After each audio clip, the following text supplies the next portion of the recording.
Hey you guys, it's your girl Beauty with Mika. So we are here to pack for a road trip. Yes, I am taking the family and we are going on a road trip. These are two luggages I purchased from Target. They were about $37 each for the twins. This is their first road trip, so I wanted to show you guys how I pack for my family for a road trip. Hope you guys enjoy this video. Don't forget to thumbs up, like, comment, subscribe when you are done. Talk to you soon. Bye.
So one of the things I did love while I was packing the twins was I had already preset all their outfits out, and then I ordered these packing cubes from Amazon, which were very inexpensive, and I was able to get all their clothes into one large cube, and then also use the laundry room bag, which you guys will see coming up, to put all their underwear and their little accessories or whatnot, which was fairly good. And then I also was able to put their water shoes. It was so convenient, and I love this part of it.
Hey you guys, your girl Beauty with Mika. So no, you guys can't see me, but I am presentable. I got my hair, well, I did my hair. I'm not sure when you guys are gonna see this video, but I wanted to go ahead and show you guys a pack with me. You guys love to see my pack with me's and my vlogs before we go on any trips, and this is our first family trip. We are doing a road trip to Vegas. You guys know I'm in Los Angeles, California, so it's about a I would say about 4 or 5 hour drive from LA to Vegas. Some people will pay the like almost $75 to get on a plane and go to Vegas within an hour. I like to do the road trip aspect of it because you do like hit certain parts of going in, and before you hit state line, like you hit state line, there's outlet stores and whatnot. And I'll capture those on the way back because I know our trip coming back home will be longer because the twins will be up. But we are leaving. We are doing our first family road trip with the twins. Honestly, it's COVID. I know we are in a pandemic, but I had plenty of people that went to Vegas recently, and we have friends and family that are there, and everyone says it's so safe to be in Vegas versus California. And we have a timeshare. You guys know, if you've been following me for years, I do have my timeshare. And if you guys want more details or a separate video about that, I can get my husband and we could do a chit chat about that. But we do have our timeshare. We've called, it is safe. The only thing that isn't open is the gym. So pretty much it's just to get a change of scenery, because all travel plans have been canceled, and I want to get the twins out for just to do something. So that's the whole point of really taking this trip, is to just get a change of scenery. I mean, we've done all that we could do at home, and I would just, a road trip is better than getting on the plane right now and going across country or anything. We're in a car. They'll be able to have their iPads and stuff. So I have, by the time you guys see this video, I'm not sure when I'm gonna upload this one, but I did do a pack with me, packing the twins. Now I am going to pack my makeup. I'm not sure how much I'm gonna pack my hygiene in this video, because you guys know, I think it's been like almost 2 years since I went on my last like trip, which was Australia. So I literally went through my luggage, seen everything that I had, pulled out everything, and now I'm ready to pack. I'm not sure if I'm gonna pack with me my clothes, but I am gonna do like hygiene in this video, so makeup and hygiene per se. And then also, because London with her curly hair, which I love, I have to realize that I need to take hair stuff for her. I'm gonna see how much I can pack with that. So I'm just going to do a talk over on this and show you guys everything that I'm packing. We are on the floor, as you guys can see, because a lot of my travel stuff is in this drawer, and then I have ordered some stuff for like body care and stuff. So yeah, that is it. I want to go ahead and get started. I hope you guys enjoyed this video. Let me know what you guys think about my hair. I do have it up. I did do this myself, and I'll talk to you guys soon.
let's start to pack the hygiene. I have realized we will be on the road, so I need personal hygiene, and then the tan bag is for items that I will be carrying in the car with this hand sanitizer, extra things.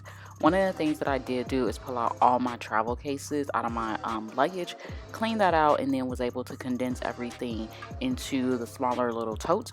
I got these totes from Poshmark since they are Kate Spade.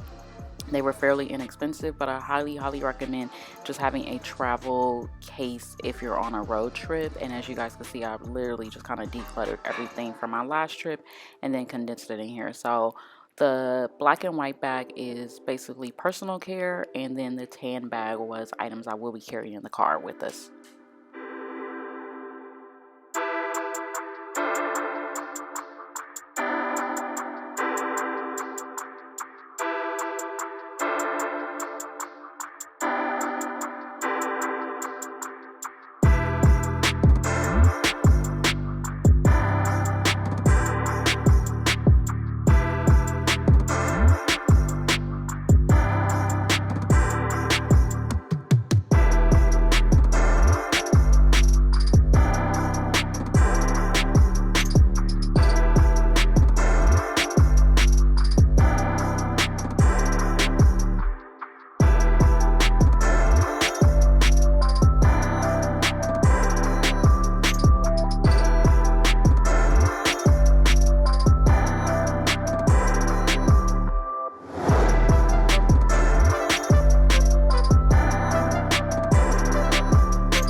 Alright, so Miss London's hair stuff. This is actually a travel bag from the Patterns Beauty line.